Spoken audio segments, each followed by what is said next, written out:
नहीं साहब, अगर मैं सादा अल्फाज में पूछूं, इस तमाम मामले का जिम्मेदार कौन है? तो देखें, आपके नजदीक कौन जिम्मेदार सुने, है? मैं बताता हूँ। हाँ, बिल्कुल, बहुत अच्छा सवाल है।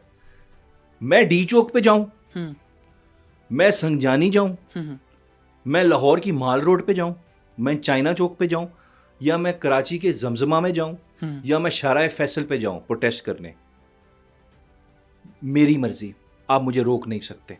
ठीक है, ये मुझे इस मुल्क का आइन राइट देता है। हाँ, अगर चले मेरे से गलती हो गई, इस जगह जाना मना है, फॉर इंस्टेंस कोई कानून आपने बना लिया, ऑल्दो आप बना नहीं सकते, लेकिन कोई नोटिफिकेशन निकाल दिया जी इधर आप नहीं आ सकते, ठीक है, और मैं आ गया, तो उसका कॉन्सिक्वेंस क्या होगा? आप मुझे अरेस्ट करके बंद कर देंगे, ठीक है, मुझ पे FIR करेंगे, जो भी करना है, जो भी पीनल कॉन्सिक्वेंसेज होंगे, लेकिन आपके पास है स्टेट ये राइट नहीं है कि आप मुझे गोली मार के वहाँ से हटाएं। ये आप नहीं कर सकते। अगर आप जमहूरियत में रहते हैं, आप ये नहीं कर सकते। और मैंने एक किताब पढ़ी थी बड़ी अच्छी, police and law enforcement, Indian writer था बड़ा फेमस, श्री कृष्णा अय्यर डेब नाम है उसका। उसने बताया था कि एक क्राउड अगर आ जाता है तो उसको अपने डिस्पर्स कैसे करना है ना, तरीकाकार। सारी बात आपने खाली तो करानी है ना जगह, एंड ऑफ द डे उन्होंने पूरा तरीकाकार बताया कि आप पहले वार्निंग देंगे, उसके बाद आप उनको टीयर गैस कर सकते हैं, नहीं फिर लाठी चार्ज सेकंड नंबर पे, थर्ड पे टीयर गैस, चौथे पे वाटर कैनन, पांचवें पे यूज़ ऑफ फोर्स। अब यूज़ ऑफ फोर्स में आपका जैसे अगर फायर आर्म यूज़ भी करना है आपने, वो तब करना है आपने जब एक्सट्रीमली वॉयलेंट मॉब हो और आपको लगे कि किसी को कत्ल करने वाला है या मारने वाला है, तो फिर आप यूज़ ऑफ फोर्स में जाएंगे, और वो यूज़ ऑफ फोर्स भी नेसेसरी मिनिमम होगी और प्रोपोर्शनेट होगी। अच्छा, ये सारा कुछ हुआ है? हाँ, ये IG साहब ने किया है, सबसे पहले ऐलान किया है क्या कि हाँ आप हमारे शहरी हैं, हमारी हिफाजत, आपकी हिफाजत हमारी हिफाजत है, तो हम आप पे कुछ ऐसा नहीं करना चाहते जिससे आपको तकलीफ पहुंचे। उसके बाद फिर दोबारा लाठीचार्ज हुआ, फिर उसके बाद टीयर गैस हुई, उस टीयर शेलिंग हुई, उसके बाद फिर सारा कुछ हुआ। तो ये तो हुआ, ये तो फिर देखिए मेरी बात सुने, सही किया उन्होंने। मेरी बात सुने, आपने जब लास्ट कंडीशन में जाना ना, जब आप क्राउड के ऊपर रिजोर्ट टू करते हो टू फायरिंग या आप फोर्स यूज करते हो ये वाली, उसकी बड़ी स्ट्रिक्ट कंडीशंस हैं। फॉर इंस्टेंस आपको अगर एक फायर से भी काम हो रहा है ना, तो मतलब ये नहीं कि 1000 गोलियां खोल दो, स्नाइपर्स बिठाओ। स्नाइपर्स क्यों बिठाए आपने? दैट मीन्स आपके दिल में चोर था, आप कुछ गलत काम कर रहे थे, आप कुछ प्लान करके बैठे हुए थे। क्या आपके नज़दीक क्या प्लान होगा? स्नाइपर से क्या हो सकता है? वही तो कह रहा हूँ, अंदाजा फिर भी स्नाइपर्स आपके बिठाए एनालिसिस होंगे कि यार ये क्यों हो गया? मतलब जो वहाँ पे लोग मौजूद थे, आप उनसे अगर बात करें, जो लोग वहाँ पे थे, वो तो कह रहे थे पता नहीं चल रहा था गोलियां कहाँ से आ रही है। नॉर्मली तो रबर बुलेट्स होती है ना, आपको पता ही है। State can not resort to firing. यार आप क्या उस वक्त कोई बम धमाका करने वाले थे? आप क्या चीज रोकने के लिए फायरिंग किया आपने इमीडिएटली फायरिंग पे आप रिजॉर्ट कैसे कर गए हैं? यही तो कह रहा हूँ, इसलिए जुडिशियल कमीशन बनाए, इन्वेस्टिगेट करें। जब 1919 में गोरा बना आ सकता है हंटर कमीशन, आप लोगों को क्या मौत पड़ी है जुडिशियल कमीशन बनाने से? आप बनाएं, इन्वेस्टिगेट करें। जो उधर इस वक्त मौजूद थे, जो भी इंचार्ज था, क्योंकि गोलियां 17 ग्रेड से नीचे का अफसर ऑर्डर नहीं दे सकता चलाने का, कानून ये कहता है, ठीक है। जिसने ऑर्डर किया है गोलियां चलाने का, वो ऑर्डर गलत था, उसको वैसे आपके कुछ खबरें तो पहुंची होंगी, किसने ऑर्डर दिया? यार हमें वाकई मुझे नहीं पता उस वक्त। देखिए वो तो बड़ा आसान सा तरीका है ना, जो मौजूद है वहां पे मौके पे, जिसकी रिस्पॉन्सिबिलिटी थी, हिज रिस्पॉन्सिबिलिटी। इंटीरियर मिनिस्टर मौजूद थे। हाँ, अब इधर आ जाएं, देखें, एक तो है ग्राउंड फोर्स जिसने एग्जीक्यूट किया, एक वो है जिन्होंने ऑर्डर किया, वो सीनियर अफसरान होंगे। फिर एक होती है मिनिस्टीरियल रिस्पॉन्सिबिलिटी, एक कन्वेंशन है, ब्रिटेन में भी है जी, मिनिस्टीरियल रिस्पॉन्सिबिलिटी का कॉन्सेप्ट है। कोई डिपार्टमेंट अगर उसके अंदर फेलियर होता है तो उसकी जो रिस्पॉन्सिबिलिटी अल्टीमेट होती है ना, वो उसके हेड पे जाती है। तो मोहसिन नकवी साहब तो पहले वार्निंग्स भी दे रहे थे, उनकी तो स्टेटमेंट्स मौजूद है, तो मेरे ख्याल से मोटिव तो मौजूद है। तो शुरू में तो बड़ा आसान तरीके से उन्होंने सब यार कुछ ये देखें, सारा कुछ बड़े आसान तरीके से ये लग रहा था कर रहे हैं, ठीक है। वो तो जो जख्मी थे वो खुद कह रहे थे आप इनको पकड़ें, साइड आप देख लें, वो गले मिल रही थी मॉब और फौज के जवान खड़े थे। लेकिन मुझे ये बताएं, अगर फॉर इंस्टेंस मैं कंटेनर पे गलत चढ़ गया ऊपर, ठीक है, मैं गलत खड़ा हुआ हूँ, मैं नमाज पढ़ रहा हूँ, मैं जो भी कर रहा हूँ वहाँ पे, क्या कोई भेवान होगा जो आके मुझे नीचे धक्का दे देगा कंटेनर से नमाज पढ़ते हुए हालत में? वैसे भी मैं खड़ा हुआ हूँ कि मुझे धक्का देगा नीचे, भाई पकड़ के अरेस्ट करके मुझे पुलिस हवाले कर दो, लॉ एनफोर्समेंट एजेंसी के। मैक्सिमम अब ये कर सकते हैं ना, आप कोई जानवर तो नहीं है कि आप लोगों को पकड़ के नीचे फेंकना शुरू कर दें।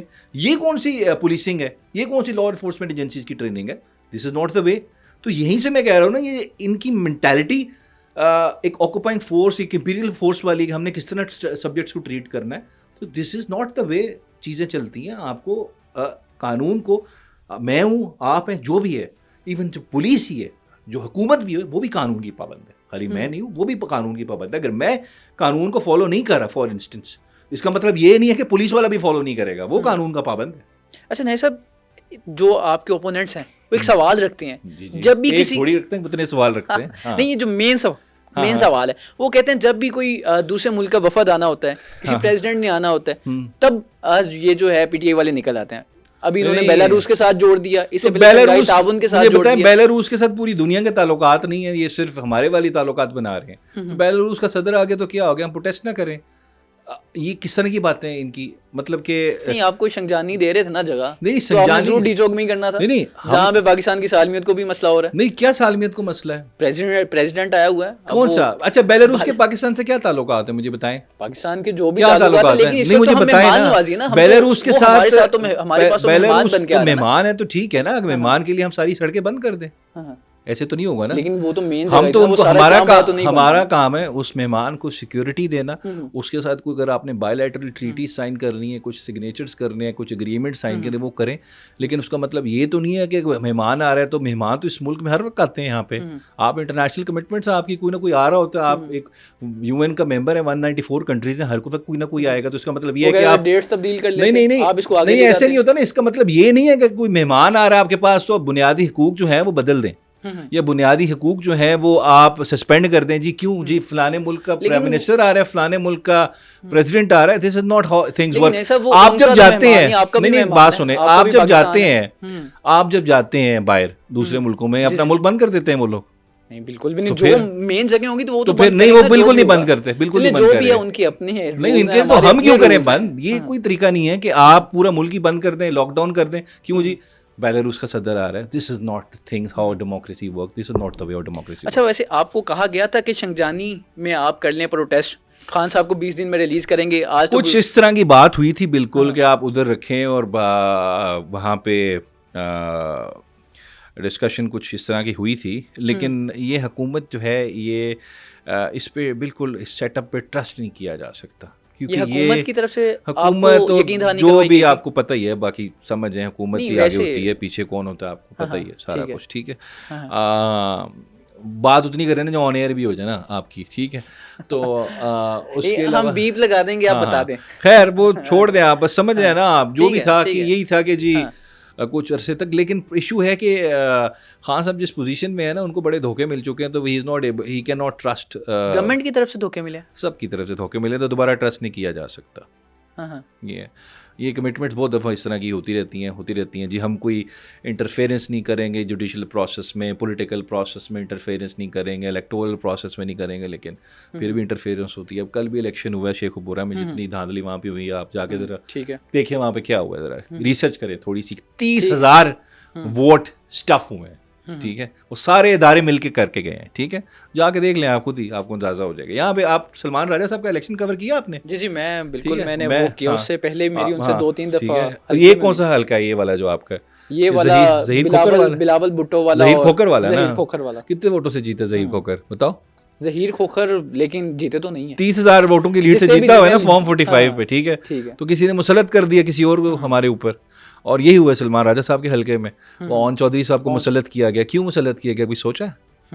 उसने सिर्फ एक काम किया था, उसने इद्दत केस में आके गवाही दी थी, एक घटिया केस में घटिया किस्म की गवाही दी थी, एक औरत की इज्जत ख़राब की थी, तो उसको गिफ्ट की गई ये सीट। ये तो हुआ इस मुल्क में। अभी इलेक्शन तो मैं आपके साथ हल्का वाइज चलूँ, किसी दिन अलहदा पॉडकास्ट करेंगे कि हर हल्के में क्या हुआ है। यहाँ पे 185 सीटों से कैसे पीटीआई को 90 सीटों पे महदूद किया गया, उनको लिमिट किया गया, और किस तरह 17 सीटों से इन लोगों को 90 सीटें के 100 सीटों पे पहुँचाया गया। सो ये तो एक इतना बड़ा डाका मारा गया। अच्छा, पहले भी होता है, धांधली हुई है इस मुल्क में, कभी इलेक्शन आपको पता है फ्री एंड फेयर तो नहीं हुए, लेकिन इस तरह की धांधली और इस तरह का इतना बड़ा लेवल पे जाके इलेक्शन चोरी करना जो है ना, ये मैंने ज़िंदगी में होते हुए नहीं देखा।